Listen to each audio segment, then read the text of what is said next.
Jogos Vorazes é uma franquia bem famosa, mas vocês sabiam que a Suzanne Collins, a autora da saga, escreveu alguns episódios de uma série infantil que passou aqui no Brasil? E não apenas isso, que o Ed Sheeran foi rejeitado pela saga? Vocês sabiam dessa? Hoje eu falarei sobre essas e muitas outras curiosidades de Jogos Vorazes. Mas antes, não esqueçam de deixar o like nesse vídeo se gostarem do conteúdo, assim eu entendo que vocês gostaram e trago curiosidades de muitas outras franquias maravilhosas da cultura pop, né? Também se inscrevam no canal e ativem o sininho para não perder nenhum conteúdo bacanudo. E comentem no final qual a curiosidade que vocês mais gostaram e quais delas vocês não sabiam. Simbora então falar sobre as curiosidades da franquia Jogos Vorazes. Suzanne Collins, a autora dos livros que inspiraram os filmes, contou da onde veio as suas referências e as suas inspirações para começar a escrever os livros. Mas se vocês pensam que é algo muito mirabolante, eu confesso que vocês vão ficar decepcionados. Afinal de contas, segundo a escritora, a inspiração veio após trocar de canais na sua televisão. Ela estava fazendo o famoso zap nos canais e alterando entre coberturas de guerras e também reality shows. Ela conta que estava tão cansada que as histórias começaram a se misturar na sua cabeça, o que ocasionou assim a inspiração para que essa saga começasse a ser escrita. Mas quem aí não leu mais de 2 livros ao mesmo tempo ou jogou mais de 2 jogos ao mesmo tempo e acabou misturando as histórias na cabeça, né? Eu faço muito isso porque eu tenho um clube do livro ali com a minha namorada, além de outros livros que eu quero ler ali de cinema, de história, então eu sempre vou misturando as histórias na minha cabeça porque eu vou lendo esse livro que eu tô lendo junto com ela e também alguns outros livros, né?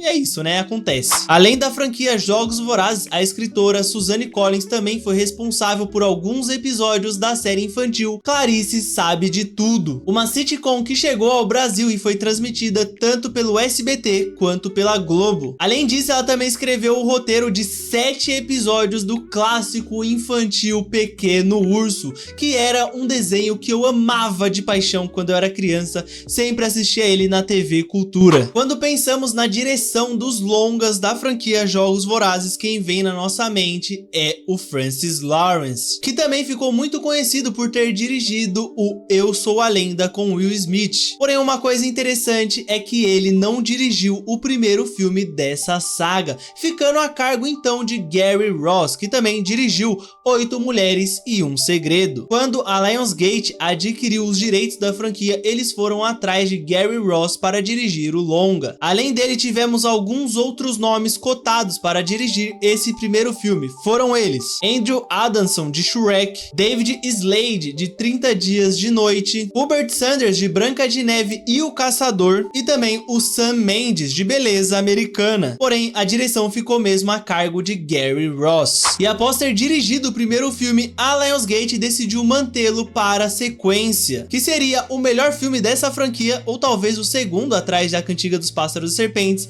que é Em Chamas. Porém, enquanto a produtora queria que a sequência saísse logo um ano depois, ou seja, em 2013, o diretor queria um pouco mais de tempo para conseguir trabalhar melhor as suas ideias. Porém, como ele não conseguiu convencer a Lionsgate, ele acabou abandonando o projeto, ficando a cargo então de Francis Lawrence continuar com essa saga. Isso é muito comum as produtoras quererem um filme para ontem, sendo que você precisa de mais tempo realmente para conseguir trabalhar as suas ideias e também mais tempo para escrever roteiro e afins. E o exemplo clássico disso é a Marvel, que lança 500 coisas por ano, com seus trabalhadores de efeitos especiais ali se matando e tendo que entregar as coisas em prazos extremamente curtos. Então, Lionsgate, melhore, né? Mas aí, se você quiser me chamar para uma cabine de imprensa aí do próximo filme de Jogos Vorazes, eu vou aceitar aí, que eu sou muito fã de Jogos Vorazes, né? Eu levo até minha namorada, que é mais fã que eu ainda, então se quiser aí, ó, né, pode me chamar, mas pô, deixa o cara trabalhar, né? Além do nosso querido Francis Lawrence, outros diretores também foram cotados para fazer a sequência e, por fim, a saga de Jogos Vorazes. É fato que a Lionsgate tinha ele como prioridade, afinal de contas,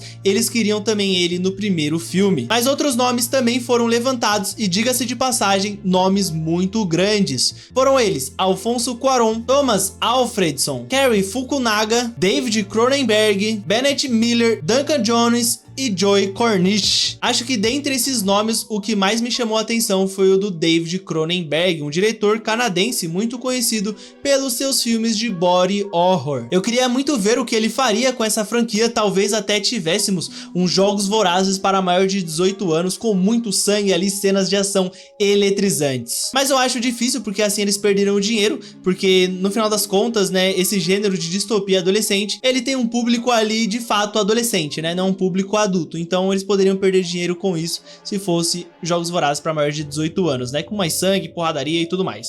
Mas eles perderam dinheiro, então lógico que eles optaram por outro diretor. Ou talvez eles pegariam o David Cronenberg e falaram, ó, segura aí um pouco, dá uma segurada, que eu acho paia, né. O cantor Ed Sheeran compôs e apresentou 3 músicas para o segundo filme da saga Em Chamas. Ele queria que elas fossem incluídas na trilha sonora do filme, porém as 3 foram recusadas. Coitado aí do nosso ruivão favorito, mas pelo menos ele teve ali uma pontinha em Game of Thrones, a melhor série já feita em todos os tempos, né? Não tem outra, né? O nome de muitos personagens tem origem das plantas e segundo a autora Suzanne Collins, isso se dá porque elas são muito misteriosas. Afinal de contas, algumas plantas são comestíveis, enquanto outras são venenosas. Temos alguns exemplos de como os nomes significam alguma coisa importante para a saga. Como por exemplo o nome de Katniss, que é um outro nome para a planta de Sagitária, que na tradução significa ponta de flecha. Então tem a ver aí com a nossa protagonista de distopia adolescente favorita, né? E em falar na nossa querida Katniss, né, a mulher que popularizou o arco e flecha, em 2013 a USA Archery, que é um órgão do governo dos Estados Unidos que é responsável por organizar eventos de arquearia, mandou uma carta para Suzanne Collins agradecendo por ela ter popularizado e transformado a arquearia em uma coisa atraente para muitas pessoas. Quentin Tarantino, um diretor muito famoso em Hollywood, revelou que não é tão fã assim da saga. Em uma entrevista para o Jimmy Kimmel Live, ele revelou ser um grande fã do filme japonês Battle Royale, a qual ele diz ter sido plagiado na caruda por Jogos Vorazes. Mas Suzanne Collins afirma nunca ter lido ou visto o filme japonês, inclusive ela diz que não conhecia essas obras. Ah, Suzanne Collins, me engana que eu gosto, viu? Joshua Hutcherson se tornou um queridinho após o seu papel de Peeta Mellark. Com preparação para a saga, ele leu os 3 livros da franquia Jogos Vorazes, os 3 primeiros ali, a trilogia inicial, em 5 dias. Mas esse cara aí tava sem muita coisa pra fazer, né, mano? O cara precisa lavar uma louça aí, doidão. Mas eu não consigo julgá-lo, porque os livros de Percy Jackson também lia 1 por dia, né? Na segunda saga ali, nos Heróis do Olimpo, eu li, se eu não me engano, os primeiros 3 livros em 5 dias, então tamo aí junto com o Peeta, né? Mas eu era adolescente, então eu realmente não tinha o que fazer. Se bem que ele também era jovem, né? E ele é ator, ele tava se preparando pro papel. É, tô julgando o cara aqui e eu ia fazer igual, né? Mas enfim. Jennifer Lawrence demorou cerca de 3 dias para aceitar o papel de Katniss. Isso se deu ao fato dela ter medo de sofrer assédio dos fãs quando os filmes fossem lançados. E Jogos Vorazes saiu mais ou menos na mesma época que Crepúsculo, então dá pra entender esse medo que ela teve, né? Porque, pô, na época ali, Crepúsculo, a galera era maluca, mano. A galera via Kristen Stewart, Kristen Stewart, saia correndo ali, ó, quebrava bloqueio pra ir abraçar ela, dar um beijo nela ali, pô. Então é natural aí o medo que ela sofreu, né? Esse receio de ser assediada pelos fãs, né? Compreensível. Já falei como a Jennifer Lawrence quase recusou o papel de Katniss, mas uma coisa a ser levada em conta é que ela desistiu de um papel bem importante em 2012 para viver a nossa protagonista. O filme era Savage, de 2012, que foi dirigido pelo Oliver Stone, um diretor também bem famoso em Hollywood. E aí, vocês acham que valeu a pena sair desse filme para estrelar a maior franquia de distopia adolescente de todas? Se bem que, né, é meio nivelado por baixo ali. Acho que só Jogos Vorazes tá um pouco acima, o resto tá tudo mais lá pra baixo ali, tudo muito ruim, né? Sem ofensa a quem gosta, né? Mas é isso, né? Cada distrito de Panem é responsável por uma indústria e também uma função na sociedade. Também, claro, eles serem explorados pela capital, né? Porque eles são desde o começo da história. Se vocês querem saber sobre cada função na sociedade e também um pouco mais sobre os distritos,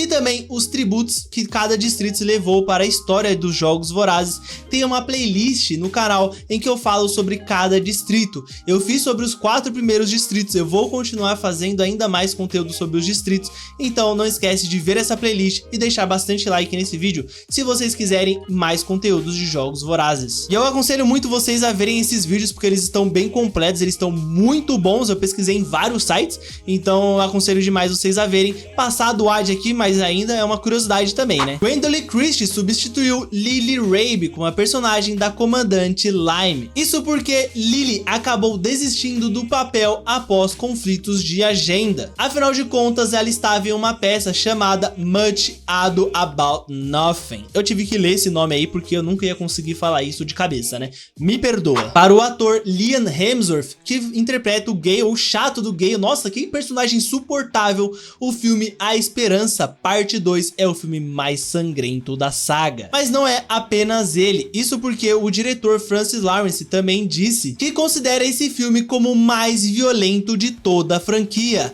Mas o que vocês acham? Qual que é o filme mais violento da franquia para vocês? Eu acho que o A Esperança Parte 2 ele é bem violento, mas o Em Chamas também ele tem muita violência ali. Violência entre aspas, que é um filme pra 14 anos, então não dá pra esperar muita violência, mas enfim, né? Mas eu quero saber a opinião de vocês, o que vocês acharam dessas curiosidades. Comentem aí quais vocês não sabiam e qual a que você mais curtiu. Compartilha com os amigos fãs de Jogos Vorazes que querem saber um pouco mais sobre a franquia. Deixem muito like nesse vídeo, porque assim eu consigo trazer ainda mais conteúdos de Jogos Vorazes e muitas outras curiosidades da cultura pop para vocês. Também se inscrevam no canal e ativem o sininho. Não esquece de ativar o sininho, porque assim vocês serão notificados sempre que eu postar um conteúdo maravilhoso para vocês. Não esqueçam também de comentar dicas, sugestões e verificarem o link na descrição, porque é o link das nossas outras redes sociais, conteúdos maravilhosos, bacanudos e exclusivos por lá. É isso, muito obrigado e até um próximo vídeo. Valeu!